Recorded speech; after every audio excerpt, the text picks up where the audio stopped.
अगर आप शुक्रवार का व्रत करते हैं तो शुक्रवार की व्रत कथा आवश्यक सुननी या पढ़नी चाहिए। ऐसा करने से माता की पूजा अर्चना संपूर्ण होती है।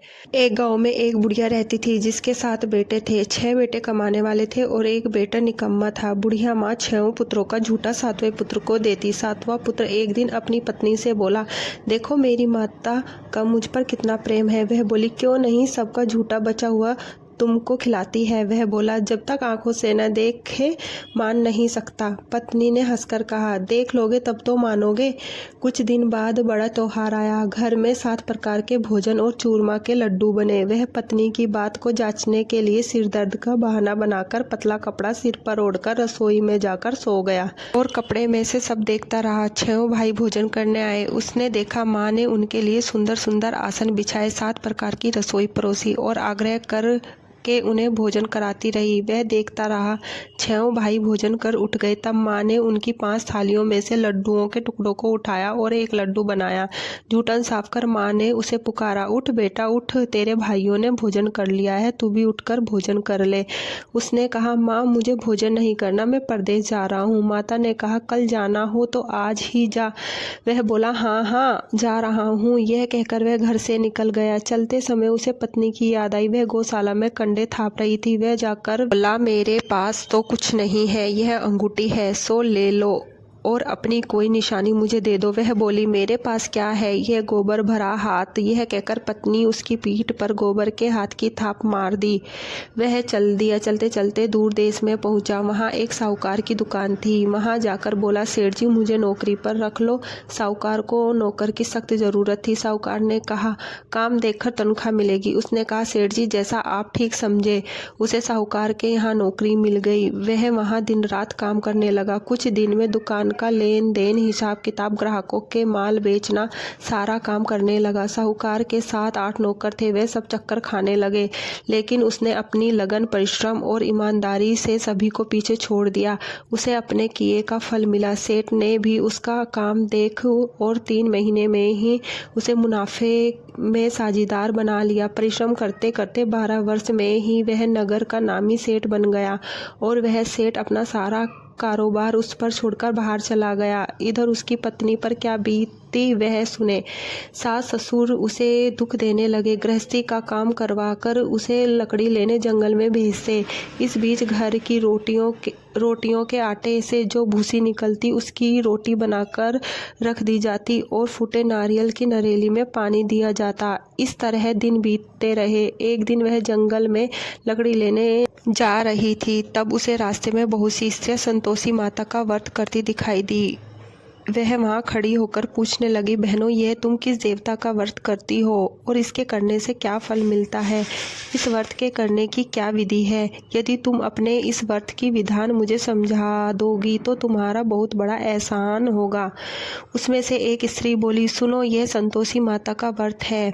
इसके करने से निर्धनता, दरिद्रता का नाश होता है, लक्ष्मी आती है, मन की चिंताएं दूर होती है, मन को प्रसन्नता और शांति मिलती है, निपुति को पुत्र मिलता है, प्रीतम बाहर गया हो तो वह शीघ्र लौट आता है, कुंवारी कन्या को मनपसंद वर मिलता है, चलता मुकदमा खत्म हो जाता है, क्लेश की निवृत्ति हो जाती है, मुख शांति होती है, घर में धन जमा हो जाता है, जायदाद में लाभ मिलता है तथा मन में जो कुछ कामना हो सब संतोषी माता की कृपा से पूरी हो जाती है। इसमें कोई संदेह नहीं है। वह पूछने लगी, यह व्रत कैसे किया जाता है, यह भी बताओ तो बड़ी ही कृपा होगी।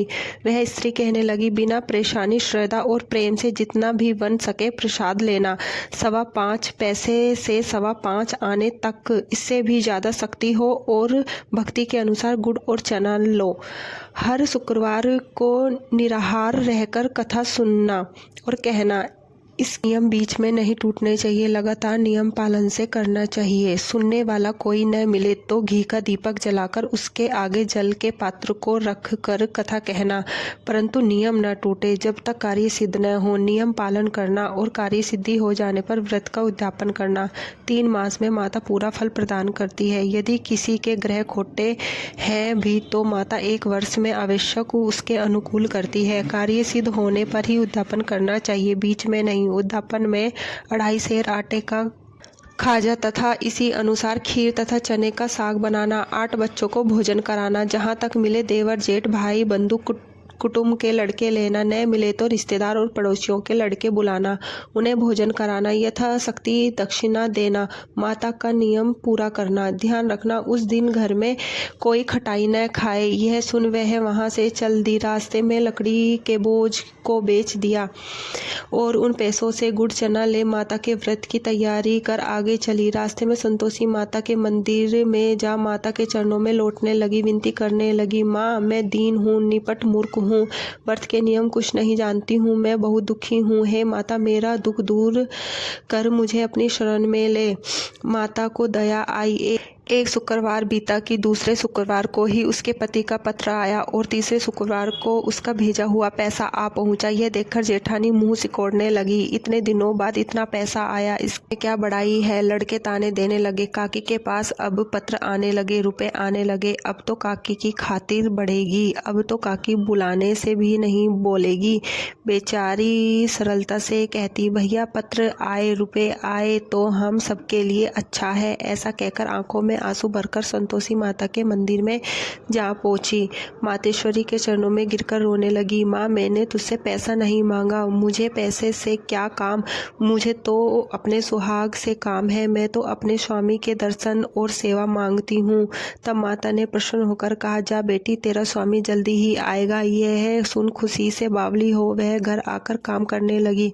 संतोषी माँ विचार करने लगी, इस भोली पुत्री से मैंने कह तो दिया कि तेरा पति शीघ्र आएगा, पर आएगा कहाँ से, वह तो इसे सपने में भी याद नहीं करता, उसे इसकी याद दिलाने तो मुझे ही जाना पड़ेगा। संतोषी माता ने उस बुढ़िया के बेटे को सपने में समझाया, पुत्र तेरी घरवाली कष्ट उठा रही है। यह बोला, हाँ माता यह तो मुझे भी मालूम है, परंतु क्या करूं, वहाँ कैसे जाऊं, प्रदेश की बात है, लेन देन का सारा हिसाब किताब है, कोई जाने का रास्ता नजर नहीं आता, आप ही कोई राह दिखाए कि मैं वहाँ कैसे जाऊं। माँ कहने लगी, सवेरे नहा धोकर संतोषी माता का नाम ले, घी का दीपक जला, दंडवत कर और दुकान पर जाकर बैठना। देखते देखते तेरा लेन देन चूक जाएगा, जमा माल बिक जाएगा, सांझ होते होते धन का ढेर लग जाएगा। वह अगले दिन सुबह जल्दी उठा। उसने अपने मित्र बंधुओं परिचितों से स्वप्न में माता द्वारा कही गई बात कह सुनाई। वह सब उसकी बात सुनकर उसकी खिल्ली उड़ाने लगे। वह कहने लगे कि कहीं कभी सपने की बात सच होती है। एक बूढ़ा व्यक्ति बहुत समझदार था। वह बोला, देखो भाई मेरी बात मानो, इस तरह सच या झूठ कहने के बदले देवता ने जैसा कहा है वैसे ही करना, तेरा क्या जाता है। बूढ़े की बात मानकर नहा धोकर उसने संतोषी माता को प्रणाम किया, फिर घी का दीपक जलाकर दुकान पर जा बैठा। शाम तक धन का ढेर लग गया। वह हैरान हुआ, मन में संतोषी माता का नाम ले प्रसन्न हो घर जाने के वास्ते गहना कपड़ा व सामान खरीदने लगा। सब काम से निमटकर वह अपने घर को रवाना हुआ। उधर उसकी पत्नी जंगल में लकड़ी लेने गई। लौटते वक्त थक जाने के कारण संतोषी माता के मंदिर पर विश्राम करने बैठ गई। यह तो उसका रोज रुकने का स्थान था। धूल उड़ती देख उसने माता से पूछा, हे माता ये धूल कैसे उड़ रही है। माँ ने कहा, हे पुत्री तेरा पति आ रहा है, अब तू ऐसा कर लकड़ियों के 3 बना, एक नदी के किनारे रख, दूसरा मेरे मंदिर पर और तीसरा अपने सिर पर रख। तेरे पति को लकड़ी का गट्ठा देखकर मोह पैदा होगा, वह यहाँ रुकेगा, नाश्ता पानी बना खाकर माँ से मिलने जाएगा। तू लकड़ी का बोझ उठा कर जाना और बीच चौक में गट्ठा डालकर 3 आवाजें जोर से लगाना, लो सासू जी लकड़ियों का गट्ठा लो, भूसी की रोटी दो, नारियल के खोपरे में पानी दो, आज कौन मेहमान आया है। संतोषी माँ की बात सुनकर वह बहुत अच्छा माँ कहकर प्रसन्न से लकड़ियों के 3 बोझ बना लाई। एक नदी तट पर, दूसरा माता के मंदिर पर रखा। इतने में ही मुसाफिर वहां आ पहुंचा। सूखी लकड़ी देख उसकी इच्छा हुई कि अब वह यहीं विश्राम कर ले और भोजन बनाकर खा पीकर गांव चले। इस प्रकार भोजन कर विश्राम कर वह अपने गांव में आ गया। उसी समय बहू सिर पर लकड़ी का गट्ठा लिए आई। उसने गट्ठे को आंगन में डाल जोर से 3 आवाजें दी, लो सासू जी लकड़ी का गट्ठा लो, भूसी की रोटी दो, नारियल के खोपरे में पानी दो।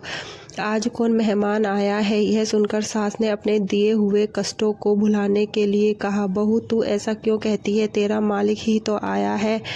बैठ, मीठा भात खाकर कपड़े गहने पहन। पत्नी की आवाज़ सुनकर उसका स्वामी बाहर आया और उसने हाथ में पहनी अंगूठी देख व्याकुल हो गया। उसने माँ से पूछा, माँ यह कौन है? माँ बोली, बेटे तेरी पत्नी है। आज 12 वर्ष हो गए हैं जब से तू गया है, तब से सारे गांव में जानवर की तरह भटकती फिरती है, कामकाज कुछ करती नहीं, 4 समय आकर खा जाती है। अब मुझे देखकर भूसी की रोटी और नारियल के खापरे में पानी मांगती है। वह बोला, माँ मैंने इसे भी देखा और तुम्हें भी। मुझे दूसरे घर की चाबी दो, मैं उसमें रहूँगा। ठीक है बेटा, जैसी तेरी मर्जी, कहकर माँ ने चाबी का गुच्छा बेटे के सामने रख दिया। उसने दूसरे घर को खोलकर सारा सामान जमाया। एक ही दिन में वह राजा के महल जैसा ठाट बाट जैसा बन गया। अब क्या था, वह सुख भोगने लगी। अगला शुक्रवार उसने पति से कहा, मुझे संतोषी माता का उद्यापन करना है। पति बोला, बहुत अच्छा, खुशी से कर लो। वह उद्यापन की तैयारी करने लगी। जेठ के लड़कों को भोजन के लिए कहने गई। उन्होंने मंजूर किया, परंतु पीछे से जेठानी ने अपने बच्चों को सिखलाया, देखो रे, भोजन के समय सब लोग टाई मांगना जिससे उसका उद्यापन पूरा न हो। लड़के भोजन करने आए, खीर पेट भरकर खाई, परंतु बात याद आते ही कहने लगे, हमें कुछ खटाई खाने को दो, खीर खाना हमें भाता नहीं, देखकर अरुचि होती है। लड़के उठ खड़े हुए, बोले, पैसे लाओ। बोली बहू कुछ जानती न थी, उसने उन्हें पैसे दे दिए। लड़कों ने बाजार जाकर उन्हीं पैसों से इमली खरीदी और खाई। यह देखकर बहू और माता जी ने कोप किया। राजा के दूत उसके पति को पकड़कर ले गए। अब सब मालूम हो जाएगा जब जेल की रोटी खाएगा। बहू से यह वचन सहन नहीं हुए। वह संतोषी माता के मंदिर में गई और कहने लगी, माता तुमने यह क्या किया? हंसाकर क्यों रुलाने लगी? माता बोली, पुत्री तूने मेरा व्रत भंग किया है, इतनी जल्दी सब बातें भूला दी। वह बोली, माता भूली तो नहीं हूँ, न कुछ अपराध किया है, मुझे तो लड़कों ने भूल डाल दिया, मुझे क्षमा करो माँ। माँ बोली, ऐसी भूल भी कहीं होती है? यह बोली, अब कोई भूल नहीं होगी। अब बताओ मेरे पति कैसे आएंगे? माँ बोली, पुत्री जा, तेरे पति तुझे रास्ते में ही आता मिलेगा। वह मंदिर से निकलकर बाहर आई तो रास्ते में उसे अपना पति आता हुआ मिला। उसने पूछा, कहाँ गए थे? वह बोला, इतना धन जो कमाया है उसका कर राजा ने मांगा था, वह भरने गया था। वह प्रसन्न होकर बोली, भला हुआ, अब घर चलो। फिर अगर शुक्रवार आया, वह बोली, मुझे माता का उद्यापन करना है। पति ने कहा, ठीक है करो। वह फिर जेठ के लड़कों से भोजन को कहने गई। जेठानी ने लड़कों को सिखा दिया कि तुम पहले ही कटाई मांगना। लड़के भोजन करने बैठे, लेकिन भोजन करने से पहले ही कहने लगे, हमें खीर पूरी नहीं भाती, जी बिगड़ता है, कुछ खटाई खाने को दो। यह बोली, खटाई खाने को नहीं मिलेगी, खाना हो तो खाओ। उनके उठकर चले जाने पर उसने ब्राह्मणों के लड़के को बुलाकर भोजन कराया। दक्षिणा की जगह उन्हें एक एक फल दिया।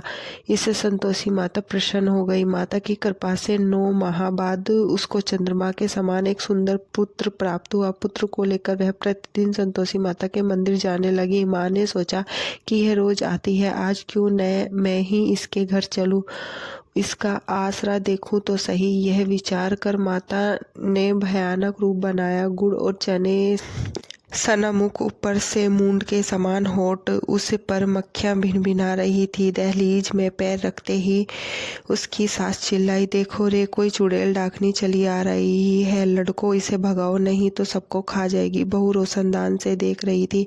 वही प्रसन्न हो उठी, आज मेरी माता मेरे घर आई है। यह कहकर दूध पीते बच्चे को गोद से उतार दिया। इससे सास गुस्से में बोली, अरे रांड, इसे देखकर कैसी उतावली हुई है जो बच्चे को पटक दिया। इतने में माँ के प्रताप से जहाँ देखो वहाँ लड़के ही लड़के नजर आने लगे। यह बोली, माँ जी ने जिनका व्रत करती हूँ, यह वही संतोषी माता है। इतना कह उसने झट से घर के सारे किवाड़ खोल दिए। सबने माता के चरण पकड़ लिए और विनती कर कहने लगे, हे माता, हम मूर्ख और अज्ञानी हैं, तुम्हारे व्रत की विधि हम नहीं जानते, तुम्हारा व्रत भंग कर हमने बड़ा अपराध किया है। हे माता, आप हमारे अपराधों को क्षमा करो। इस प्रकार बार बार कहने पर संतोषी माता प्रसन्न हुई। इसके बाद उसकी सास कहने लगी, हे संतोषी माता, आपने बहू को जैसा फल दिया वैसा सबको देना। जो यह कथा सुने या पढ़े उसका मनोरथ पूर्ण हो। जय संतोषी माँ।